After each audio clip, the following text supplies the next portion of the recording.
In Part 1, we went from Provo to Logan. In Part 2, we went from Provo to Moab. Now, let's finish the Link Utah map for a state-supported passenger rail network in Utah. This is Part 3, the most ambitious and most requested segment of them all. Let's get a train from Provo to Cedar City and St. George. The St. George Metropolitan Statistical Area is the second largest in Utah, after the Wasatch Front, with a total population of around 200,000. The city of St. George proper is responsible for about half of that, but despite its moderate size, the city does not have, nor has it ever had, a rail connection to the outside world, thanks to its challenging geography. The nearest railhead is Cedar City, 50 miles to the north, which used to host Union Pacific streamliners and specials from across the country, bringing tourists and adventurers to see the Cedar Breaks National Monument, Zion National Park, Bryce Canyon, and other natural wonders, all of which could be accessed by tour buses. Zion National Park is the nation's third most visited national park, at 5 million visitors per year. All those visitors have caused the park to ban cars from certain sections of the park during the summer months, substituting in their own park-wide shuttle bus system. This makes Zion one of the easiest parks to visit without a car, or at least it would be if only there was a convenient way to get to the park without one.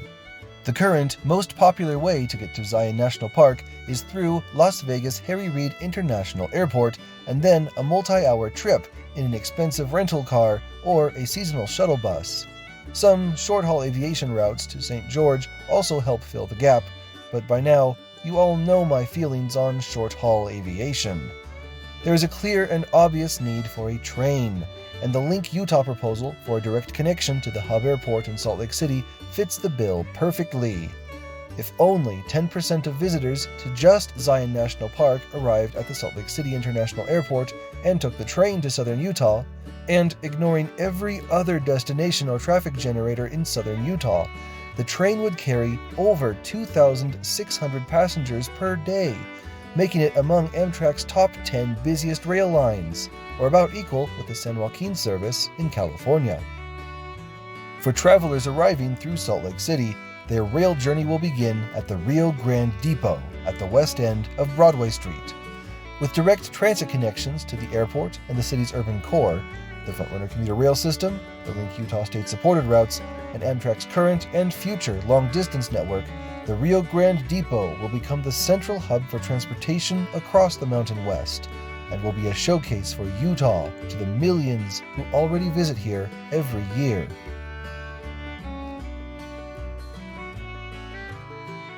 The first stop to the south is Provo, where our tour will begin. That we're here for the third time should emphasize just how important this station will be for a well-functioning statewide passenger rail network. Departing Provo, we immediately switch off the main line and turn due south through the Provo yards. A yard bypass track would be a welcome future upgrade, and should be considered whenever UTA gets around to designing the commuter rail flyover for their southern extension. But for the time being, the yard is slow but short, so we can make use of the existing single track. Leaving the yard, we enter the Union Pacific's Sharp subdivision. This line was the original line south to Los Angeles and began construction in the 1870s, making it one of the oldest railroads in the western U.S. However, since the Leamington Cutoff was completed through Tooele in 1903, this line has been a secondary local line and sees very few trains per day. The future extension of UTA's Frontrunner to Payson and Santaquin will use the parallel former Tintic branch of the Denver and Rio Grande, meaning our intercity alignment through South Utah County won't need to share any space. I mentioned the city of Santaquin more often than Payson because that is where the two rail alignments join back together, or at least they will, following a planned rail consolidation and curve elimination project at an unspecified future date. This overlap will allow for a nice transfer point for intercity passenger and Frontrunner commuter trains at Santaquin, similar to the Brigham City terminus on the northern end. While Payson is the larger city in southern Utah County, the location they have chosen for their Frontrunner station is inaccessible to our intercity trains, so Paysonites will have to take the Frontrunner 6 miles south to Santaquin in order to board our state-supported trains south to Cedar City. From Provo to Santaquin, we've covered exactly 21 miles over straight tracks on level terrain, which at an average speed of 60 miles per hour will take 25 minutes, including the yard. With upgraded tracks allowing an average speed of 80 miles per hour, this trip could take as little as 16 minutes. South of Santaquin, the line has a few sharper turns and grades to get through the Rocky Ridge area, but nothing that would keep the trains from accelerating up to top speed as they get back down to the flat valley floor. From there, we return to straight, flat track, with the potential for future high speeds all the way down to Nephi. There is no surviving station building in Nephi, and so a new one will need to be built. I am showing my station at the historic station site at the end of Center Street, near the county fairgrounds. Like the segment from Provo to Santaquin, Santaquin to Nephi is only 20 miles, producing the similar time estimates of 20 and 15 minutes, respectively. After Nephi, we turn away from I-15 and head west into the Sevier River Canyon. This 20-mile stretch of tight twists and turns has very little potential for higher speeds, and there aren't any good options to get around it. By my reckoning, it will take about 40 minutes to snake through the canyon, and the total length of 45 miles from Nephi to Lindell will take just over 1 hour at current speeds, and about 50 minutes with upgraded track. This shouldn't be seen as entirely negative. After all, the Sevier River can be very scenic during certain times of the year, and, in my opinion, would certainly qualify for a speed exception for natural beauty. Even though Lindell is extremely tiny, it is the location for a major junction between the Sharp and Lindell subdivisions of the Union Pacific Railroad.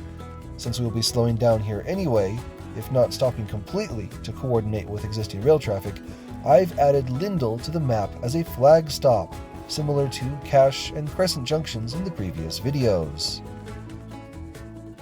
Heading south from Lindell, we find ourselves on the busy Lindell subdivision, which sees up to 20 big freight trains per day, mostly headed to or from the Southern California seaports.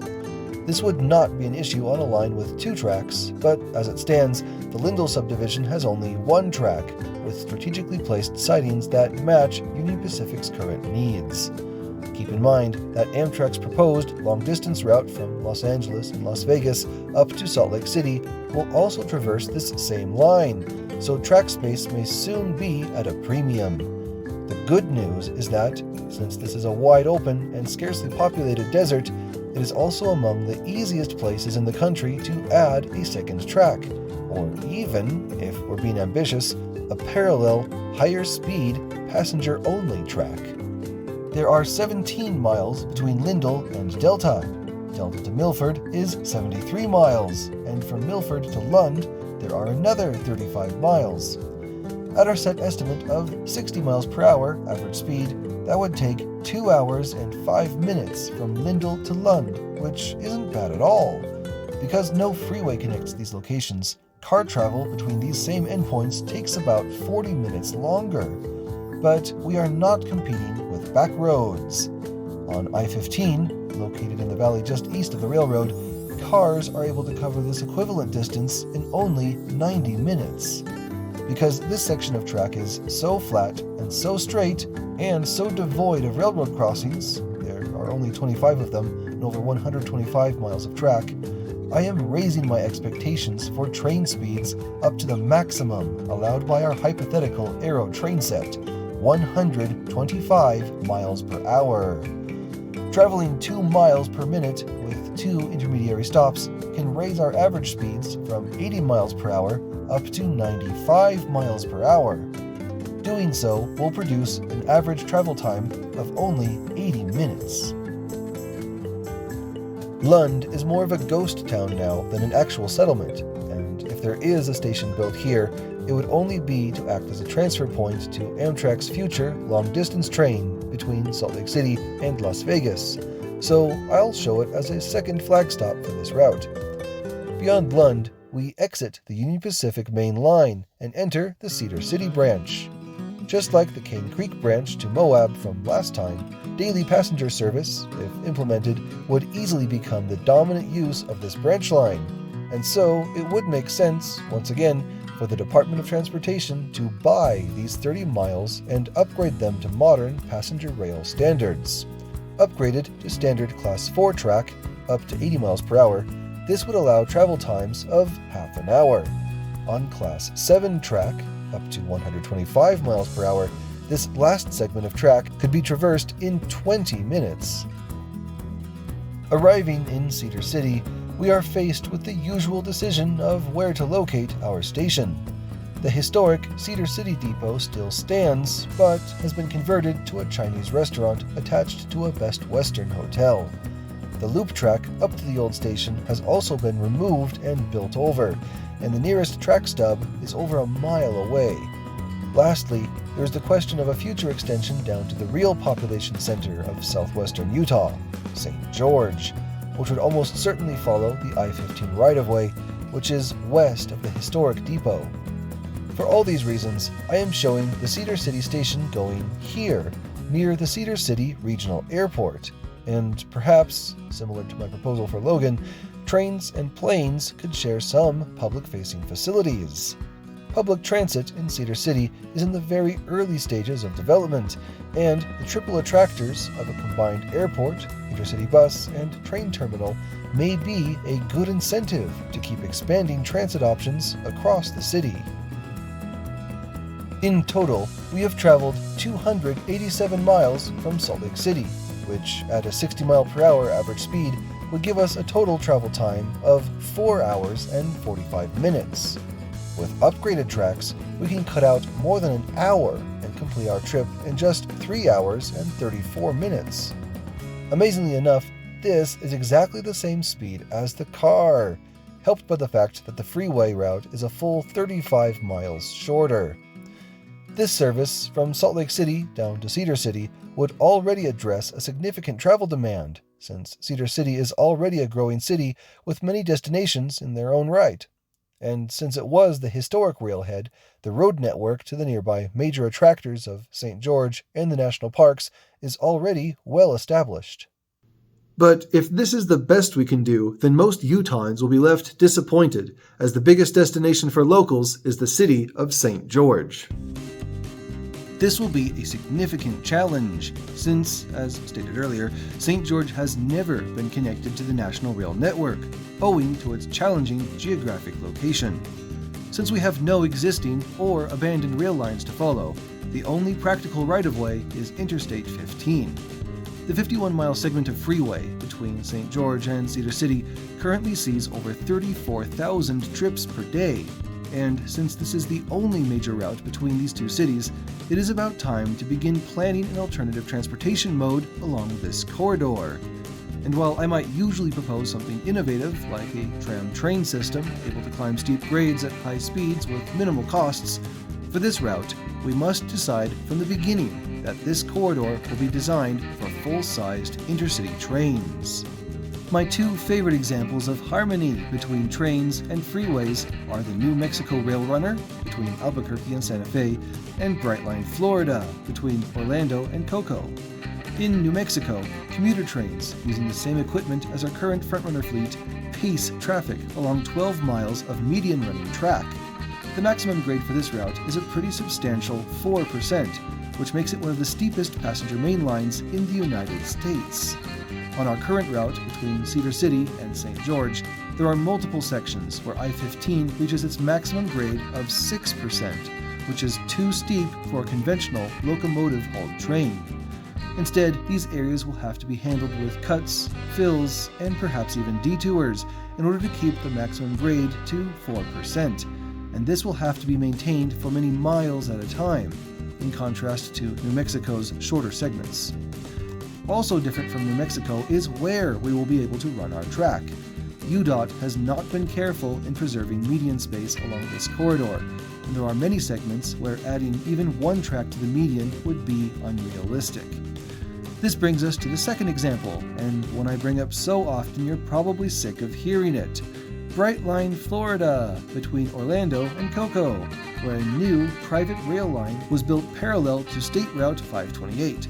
This project is a beautiful demonstration in how to squeeze a fast passenger rail corridor into a freeway space with clever uses of overpasses, detours, tunnels, and precast boxes.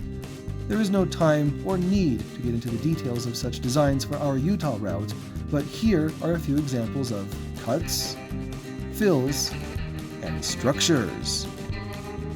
In terms of cost, 51 miles is longer than either the Frontrunner North or South projects, both of which cost about $1 billion in 2025 dollars. Perhaps this cost could be lumped in with a larger freeway expansion project, such as a hypothetical third or even fourth lane on I-15 between these two cities. In return for the high costs, we would gain not only a way to run a frequent commuter rail service between St. George and Cedar City, but also a way to directly connect our intercity service from Salt Lake City all the way into the St. George Valley. There could even be the opportunity to add a stop directly beside an entrance to Zion National Park, though this would be the less famous Kolob Canyons side of the park that has no roadway connection to the more famous Virgin River side of the park. Arriving in St. George, my favorite potential station location is here, at the east end of Tabernacle Street, since that street sees lower amounts of car traffic and can more easily become a pedestrian or transit-focused corridor into the historic district of the center of the city. Staying within the I-15 right-of-way would also allow for an easy continuation of the line to either the St. George Regional Airport or perhaps even farther south to Las Vegas. But all of that is speculation of far future projects. For this video, we are going to stop right here.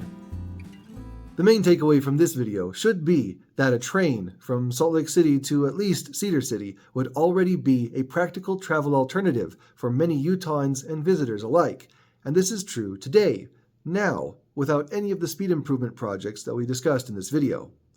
With such improvements, however, the train could offer such a high quality of service that it would gain significant market share among the millions of people who travel this corridor annually. I hope these tours have helped illustrate the challenges and potential of creating a state-supported passenger rail network in Utah, and perhaps other states as well. Utah is not an especially large state population-wise, but our incredible growth, our constraining geography, and unique trip generators have created a situation where passenger rail is our best choice for alleviating congestion and keeping Utah a pleasant place to live. Whether we seize this opportunity or continue on in our set course of cars and traffic is up to not only our leaders, but it is also up to you. Will you speak up in favor of passenger rail?